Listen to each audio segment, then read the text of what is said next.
This Torah class is brought to you by TorahAnytime.com. Okay, if I could just share with you just a few more thoughts about the Nesher Haggadah of Nosson Adler. It's very interesting. The Divrei Chaim, the Sons of Rabbi Chaim Halberstam, the author of the Divrei Chaim, he told the grandson of the Chassam Sofer, Reb Shimon, Reb Shimon Sofer, actually the son of the Chassam Sofer, he says, the fact that your father, the Chassam Sofer, reached such high heights, it's not a chidush. He had a Rabbi like Reb Nosson Adler. I heard from Reb Naftali of Ropshitz, who heard from the Noam Elimelech, that for many, many years, a holy soul did not come down to this world, the likes of Reb Nosson Adler, since the Baal Shem Tov himself. You know, it's interesting, the Chud HaMeshulash brings down, a person might ask, these Kehilos had so many great Gedolim, Reb Nosson Adler, the Chassam Sofer, the Hafla, Rabbi Yonasan Eibeshitz, the Noida B'Yehuda, the Shagas Aryeh, the Pnei Yoshua, and yet, look what happened. Klal Yisrael had such a rapid descent in the aftermath of this era, where the lack of observance in Europe really plummeted. Why was that? And the reason is because he says the Ramad, Rav Moshe of Dessau, Rav Moses Mendelssohn, and this really dampened the hopes of Klal Yisrael. But the truth is, I once saw that the era of the Vilna Gaon and the era of all these Gedolim was the era of the potential for the coming of Mashiach. And so to speak, it was the era where heaven and earth were fusing together. And so to speak, you know, if you ever go rock climbing, so you know that as long as you're wearing a harness, you can't really fall too dramatically. But what's the most dangerous time is when you're switching harnesses. When you're switching harnesses, you have to be very careful. So there was a concept that the period of these Gedolim was the period where of the Achvis Hayomim had the potential to come, and so to speak, we were being the harness of this world was being removed, and we were going to have put on us the harness of the future. And it was a very tenuous time, and that's why God gave us so many Gedolei Yisrael, and they safeguarded that we didn't fall further than we possibly could have. It's very interesting. He brings over here that somebody once said about Rav Nosson Adler that he's a Malach Hashem, and the Chassam Sofer said, "What? It's an insult to call Rav Nosson Adler Malach Hashem. He was Vatachasreu Ma'at Me'elokim. He was Kemat. You know, he was a. By the way, on the pasuk Vatachasreu Ma'at Me'elokim, it's very interesting. How many gateways of wisdom are there? There are 50.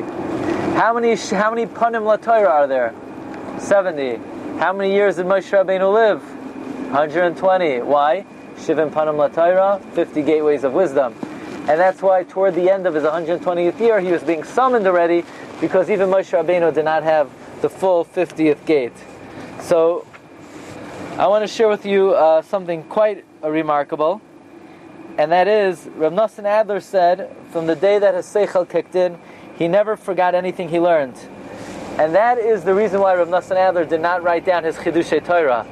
We mentioned earlier, Rav Nosson Adler did not really write Svarim. Why? Because to write Torah Shabbat Peh, you need a heter. Eis la'asos Hashem, if you're a Torah Secha. In order to act for God, you have to break the Torah in order to remember it.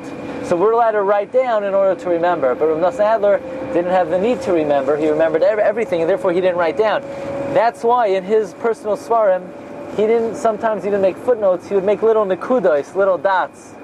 I actually remembered many years ago, Bernie Shafrin of Kew Garden Hills, New York, he showed me, he has a Sefer HaIkrim with the footnotes and the dots of Rav Nosson Adler. So I asked him this morning to send me a copy. You could see Rav Nosson Adler's personal Sefer HaIkrim with his dots on it, because he held he wasn't allowed to write down Torah. So it's very interesting is the Chassam Sofer continued this idea that writing Svarim is a special dispensation. It's a heter. Eis la'asos la'Hashem efiru tarasecha. So Chassam Sofer says a chidush, that if you're writing a sefer to gain publicity and to promote yourself, you also have no right to do that. You're only allowed to write in order to act for God. But if you're not acting for God, you're acting for yourself, you're not allowed to write. This was the shita of his Rabbi, Rav Nosson Adler. Now I mentioned at the kever, there's something I didn't want to say at the kever, So let me tell you what it is. In the year 1779, Rav Nosson Adler was never the chief rabbi of Frankfurt. He wasn't one of those names. He had a private minyan in his house. Rav Nosson Adler lived a very ascetic lifestyle, a very Kabbalistic lifestyle. And the Balabatim in Frankfurt were not necessarily pleased. They didn't like his private minyan. They didn't like the fact he didn't daven Nusach Ashkenaz. And in 1779, Rav Nosson Adler was put into cherem by the community of Frankfurt, together with his Kat HaChasidim. He wasn't part of the Hasidic movement, although the Hafla was.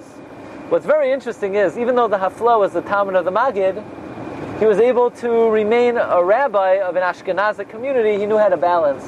Rav Nosson Adler lived a very Kabbalistic lifestyle, and he was actually put in cherem, and I have over here the text of the cherem of Rav Nosson Adler in the year 1779. But Rav Nosson Adler was one of the all-time great Gedolim. He was the Rebbe of the Baal Shem of Michelstadt, and of course the Rebbe of the Chassam Sofer, Zechusam Yagain Olein Ba'al Kol Yisrael. You've just experienced another Torah class brought to you by TorahAnytime.com.